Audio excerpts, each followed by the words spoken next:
हाय,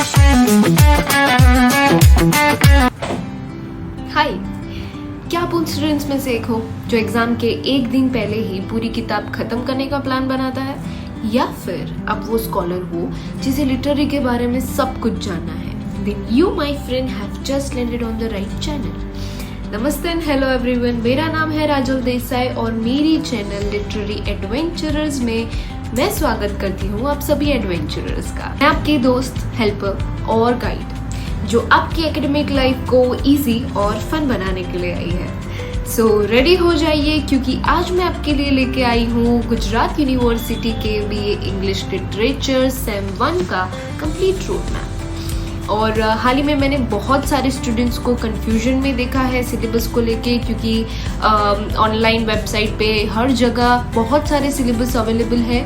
तो इसीलिए मैं ये वीडियो लेके आई हूँ ताकि हम सबका कंफ्यूजन दूर हो सके। और मैं गारंटी देती हूँ कि इस वीडियो को देखने के बाद आप सबका कंफ्यूजन दूर हो जाएगा।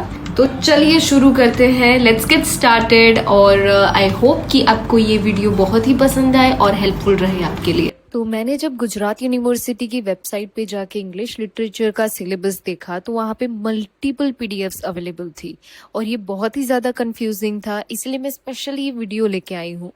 और इस वीडियो में हम एक एक पेपर को ब्रेक डाउन करेंगे और सारे इंपॉर्टेंट यूनिट्स को कवर करेंगे। स्टार्ट करते हैं मेजर सब्जेक्ट से। सो ये मेजर कोर्स जो है वो उन स्टूडेंट्स के लिए है जिन लोगों ने इंग्लिश लिटरेचर को as a main subject choose किया है, और इसमें 2 पेपर आते हैं। So paper number 1 is foundation studies in English literature और पेपर नंबर 2 है introduction to literature and lyric as a form. Okay, तो हमने मेजर कोर्स के पेपर को डिस्कस किया और अब हम उनके सिलेबस को डिस्कस करेंगे। इन शॉर्ट हम उनके यूनिट्स को डिस्कस करेंगे। मैं आपको थोड़ा सा ऊपर से आइडिया दूंगी इजी और शॉर्ट वे में, तो जिससे आपको पता चलेगा कि आप इन पेपर्स में आगे जाके क्या पढ़ने वाले हैं। तो सबसे पहले हम शुरू करेंगे पेपर 1 से, that is foundation studies in English literature. तो लेट्स स्टार्ट विद यूनिट 1 और इसका टाइटल है introduction to the history of English literature. Time period is 1550 to 1960। So basically हम एक टाइम ट्रैवल जर्नी पर चलेंगे। विल एक्सप्लोर कि कैसे इंग्लिश लिटरेचर इवॉल्व हुआ फ्रॉम एलिजाबेथन एरा, जहाँ शेक्सपियर जैसे बड़े लेखक थे, वहाँ से लेकर 20th सेंचुरी तक। We'll learn about different periods like the romantic era, the Victorian era and the modern period. Don't worry, हम इसे एक फन और एक्साइटिंग ट्रिप बनाएंगे। फिर आता है यूनिट 2, दैट इज एक्वेंटेंसेस। ये यूनिट थोड़ा मिस्टीरियस लग सकता है, पर सिलेबस के हिसाब से हम एडवर्ड एल्बर्ट की किताब जो है हिस्ट्री ऑफ इंग्लिश लिटरेचर, इसको हम डिटेल में पढ़ेंगे। This book is like a treasure map of all the literary moments, key authors and their famous works. So in this unit हम इंग्लिश लिटरेचर की हिस्ट्री के कुछ सबसे इम्पोर्टेंट लोगों और इवेंट से रूबरू होंगे। फिर आता है यूनिट 3, दैट इज प्ले, और ये प्ले है about An Inspector Calls by JB Priestley. ये मेरी पर्सनली सबसे फेवरेट है। It's a gripping and thought provoking play. हम इसके प्लॉट, कैरेक्टर्स और थीम्स को एनालाइज करेंगे और ये बहुत ही फैंटास्टिक प्ले है जो सोशल रिस्पॉन्सिबिलिटीज और काफ़ी सारी बातों के बारे में बात करता है। एंड आई प्रॉमिस आपको इसका हर एक बिट पसंद आएगा। Finally we have unit 4 which is about poems. Poetic language can be a bit tricky, but घबराइए मत, हम इसे एकदम आसान तरीके से समझेंगे। We have 3 amazing poems to study. The first one is On His Blindness by John Milton, a beautiful sonnet about faith and patience. The next poem is She Dwelt Among the Untrodden Ways, and this is by William Wordsworth, a simple yet profound poem, और ये है Hidden Beauty के बारे में। And the last one is The Lake Isle of Innisfree by W.B. Yeats. ये एक classic poem है about the desire for a peaceful natural life away from the city. और हम इन सभी पोएम्स की मीनिंग, उनके पोएटिक डिवाइसेस और उनके पीछे के इमोशंस को डीपली देखेंगे।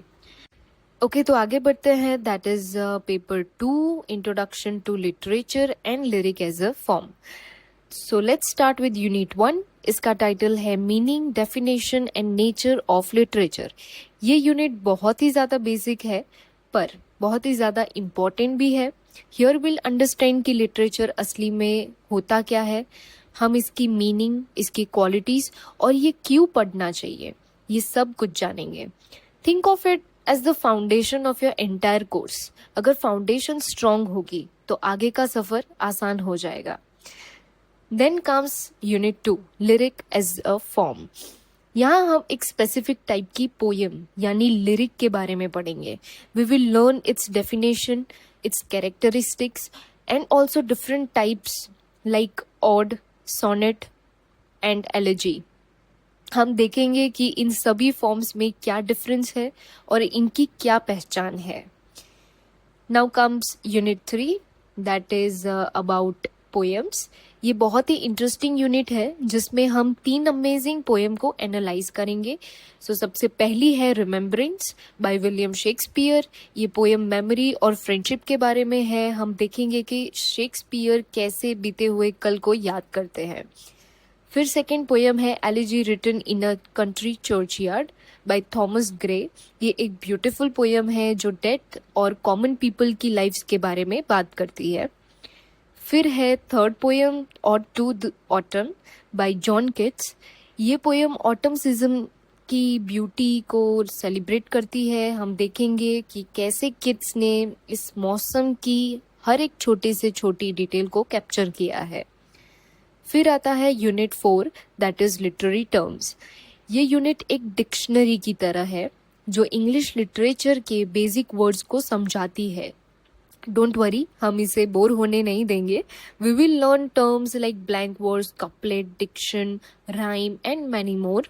जब आपको ये सब टर्म्स आएंगे तो पोएम्स और प्लेस को समझना भी और भी आसान हो जाएगा। जैसे कि जब आप कोई गेम खेलते हैं तो रूल्स जानना ज़रूरी होता है, वैसे ही ये लिटरेचर के रूल्स है। So that's the complete breakdown of paper 2। तो बस यही हमारा syllabus in a nutshell. I know it might seem like a lot right now, but please बिल्कुल मत डरना, all of this is very easy. मैं आने वाले वीडियोज़ में इस सिलेबस की हर एक यूनिट को कवर करूँगी।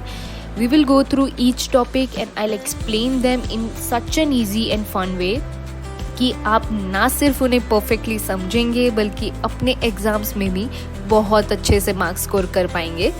तो बस बने रहिए मेरे साथ। Don't forget to like, share and subscribe to literary adventurers for more amazing content. जल्दी मिलते हैं अगले वीडियो में।